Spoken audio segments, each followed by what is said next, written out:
कार्तिक मास महात्म्य का यह 31वां अध्याय बतलाया भगवान ने प्रभु स्मरण का सरल उपाय।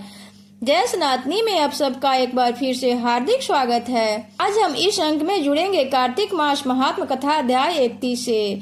आज हम श्रवण करेंगे कार्तिक मास महात्म कथा अध्याय 31। भगवान श्री कृष्ण ने कहा, पूर्व काल में अवंतीपुरी उज्जैन में धनेश्वर नामक एक ब्राह्मण रहता था। वह रस, चमड़ा और कंबल आदि का व्यापार करता था।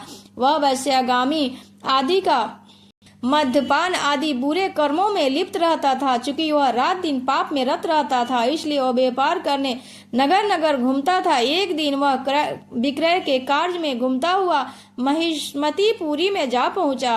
राजा महिष ने बसाई थी। वह पापनाशिनी नर्मदा सदैव शोभा पाती थी। उस नदी के किनारे कार्तिक का व्रत करने वाले बहुत से अनेक मनुष्य गांव में स्नान करने के लिए आए हुए थे।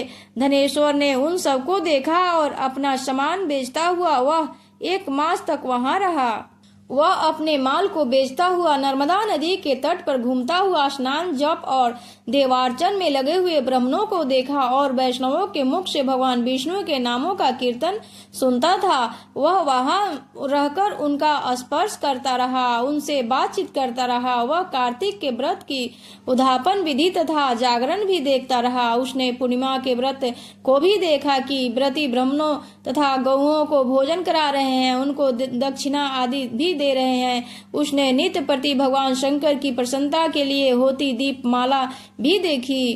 त्रिपुर नामक राक्षस के 3 पुरों को भगवान शिव ने इसी तिथि को जलाया था, इसलिए शिव जी ने भक्त इस तिथि दीप उत्सव मनाते हैं। जो मनुष्य मुझ में और शिव में भेद करता है, उसकी समस्त क्रियाएं निष्फल हो जाती है। इस प्रकार नर्मदा तट पर रहते हुए जब उसको 1 माह व्यतीत हो गया तो एक दिन अचानक उसे किसी काले सांप ने डस लिया। इसे विह्वल होकर वह भूमि पर गिर पड़ा। उसकी यह दशा देखकर वहां के दयालु भक्तों ने उसे चारों ओर से घेर लिया और उसके मुंह पर तुलसी दल मिश्रित जल के छींटे देने लगे। तब जब उसके प्राण निकल गए, तब यमदूत ने आकर उसे बांध लिया और कोड़े बरसाते हुए उसे यमपुरी ले गए।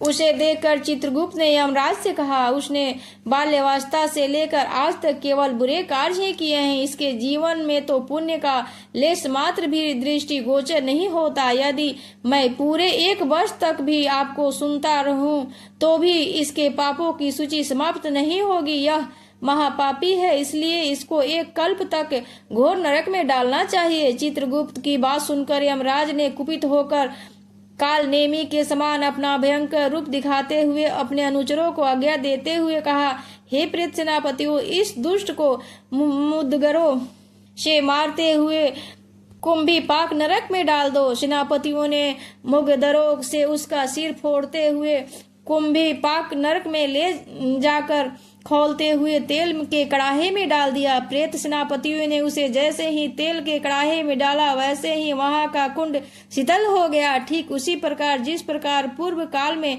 प्रहलाद जी को डालने से दैत्यों की जलाई हुई आग ठंडी हो गई थी। यह विचित्र घटना देखकर प्रेत सेनापति यमराज के पास गए और उनसे सारा वृत्तांत कहा। सारी बात सुनकर यमराज भी आश्चर्यचकित हो गए और इस विषय में पूछताछ करने लगे। उसी समय नारद जी वहां आए और यमराज से कहने लगे, सूर्य नंदन, यह ब्राह्मण नरकों का उपयोग करने योग्य नहीं है। जो मनुष्य पुण्य कर्म करने वाले लोग का दर्शन, स्पर्श और उनके साथ वार्तालाप करता है, वह उनके पुण्य का 6वां अंश प्राप्त कर लेता है। यह धनेश्वर तो 1 मास तक श्री हरि के कार्तिक व्रत का अनुष्ठान करने वाले असंख्य मनुष्यों के संपर्क में रहा है। अतः यह उन सबके पाप से छूटकर पुण्यांश का भागी हुआ है। इसको अनिच्छा से पुण्य प्राप्त हुआ है, इसलिए यह यक्ष की योनि में रहे और पाप भोग के रूप में सब नरक का दर्शन मात्र करके ही यम यातना से मुक्त हो जाए। भगवान श्री कृष्ण ने कहा, सत्यभामा, नारद जी के इस प्रकार कहकर चले जाने के बाद धनेश्वर को पुण्यात्मा समझते हुए यमराज ने दूतों को उससे नरक दिखाने की आज्ञा दी। इस प्रकार कार्तिक मास महात्म कथाध्याय का 31वां भाग संपूर्ण हुआ। वीडियो अच्छी लगे तो चैनल को सब्सक्राइब और वीडियो को लाइक अवश्य करें। इसी के साथ हम अपने वाणी को विराम देते हैं। जय श्री हरि विष्णु।